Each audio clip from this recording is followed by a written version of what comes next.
In Sudan, cases of dengue infections are on the rise. Tens of thousands of people have fallen victim to this infection as seasonal rains have further tested the infrastructure and hospitals that are already marred by conflict.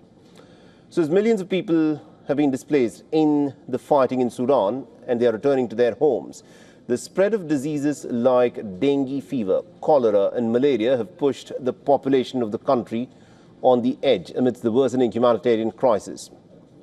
Now, the images show the exhausted patients lying under mosquito nets in packed wards in a hospital in Sudan as they receive the intravenous paracetamol drips. The main treatment for the disease, which can be fatal on second exposure, and according to the Ministry of Health, more than 2,000 cases of dengue fever have been recorded nationwide over the past week, ending Tuesday, mostly in Khartoum.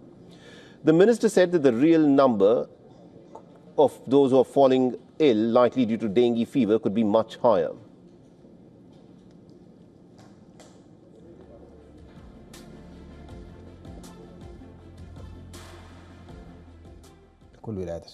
Dengue fever cases were detected in nearly all Sudan states, 17 states, and there is malaria in Sudan's 18 states. As a result, the vaccination national campaign for all Sudan requires bringing back these resources so that we can work with them. It requires working in all states.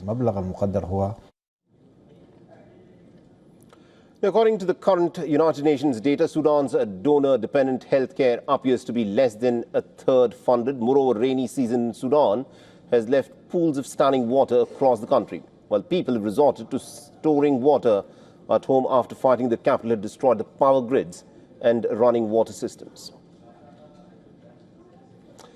And our correspondent Luza Olani has sent us this report from Lagos in Nigeria. Listen in.